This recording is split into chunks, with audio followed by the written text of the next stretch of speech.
Hey guys, welcome to Sample Tools by CR2, and today we are gonna have a look at the Sylenth Deep House preset pack. I want to show you guys how to build some of these presets from scratch, so you can actually go away and open up Sylenth and have a look at how to make them yourselves.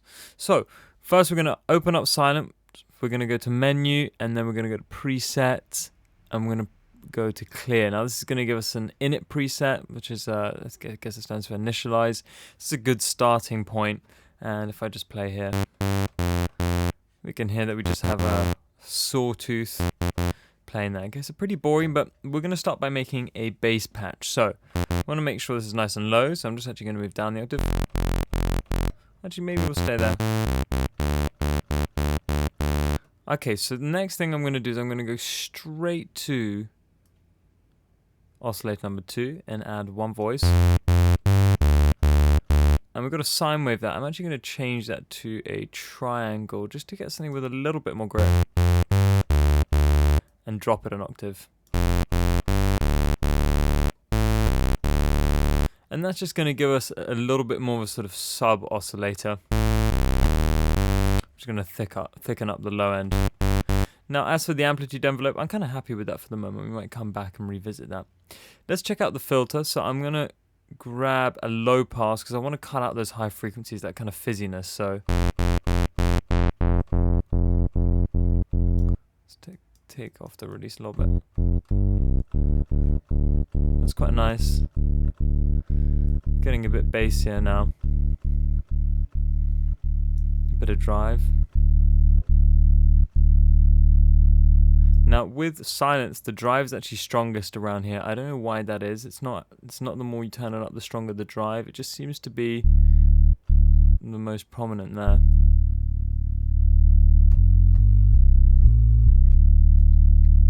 Okay, next to the modulation envelope. Now I want to modulate this cutoff parameter here to give it a little bit more character. So we're going to choose filter A as the destination. We've got this envelope here, and we're just going to do, we might try 2 modulation envelopes actually. Let's just do a short decay, short release, fast attack, fast sustain. And as we increase that black dial, what's actually happening is this is going down, down. It's actually flicking up. We can't see it happening, but we can hear it happening. So we're getting those high frequencies through for an instance.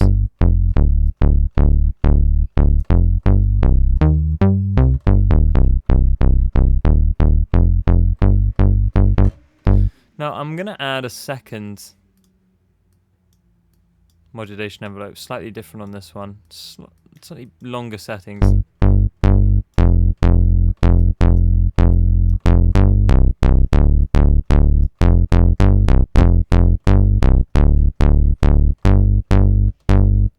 Quite liking that. I think a bit of release would be nice. Let's change the ADSR here now.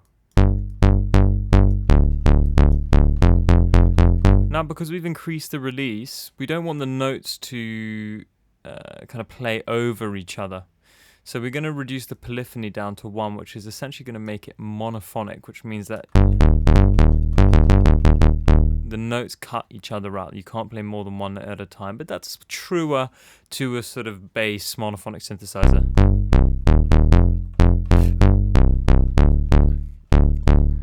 So let's just... Now, it does sound good, but it does sound a little perfect. So what I want to do is I want to mess this up a little bit by actually setting an LFO to change the phase. Okay, so that's this, where is it? Here. So that's basically where the waveform starts. So it's going to modulate this up and down. And what this does is it kind of takes it in and out of its tuning. It's almost like it changes the pitch, but not quite. It basically makes it a little bit more loose. So, sorry, a little bit looser. And that kind of gives us the impression that maybe it's a little more analog, which is the sound that we're after, especially with this deep house bass. So we'll increase the gain to about midnight. Let's put a free rate on, and we'll make it not too fast. So about here at 11 o'clock. So I'll increase it all the way so you guys can really hear what's going on.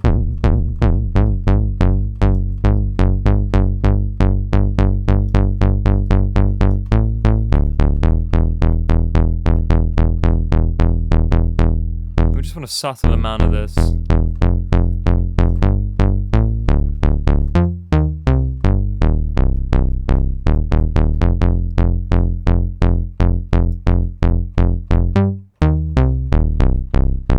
Sounding pretty cool. Now, last but not least, I do like just a little bit of the overdrive distortion, just to kind of give it some more harmonics and fasten it up. So let's just show you what it sounds like all the way.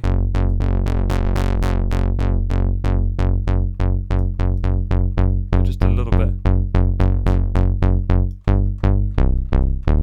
Again, trying to emulate that kind of analog synthesizer where sometimes it can sound a little bit distorted. Okay, let me show you what kind of bass line I'd record now. Let's turn the tempo down a little bit. And just hit record.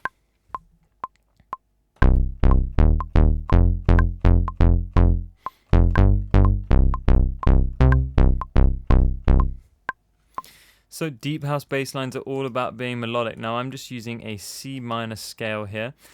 In Logic, guys, you can actually quantize to a C minor scale, which is called a C minor. So if you're worried that you maybe got some of the notes wrong, you can't just quantize to the time, but you can quantize to the scale, and that's going to give you the right notes if you've misplaced any or you're not sure.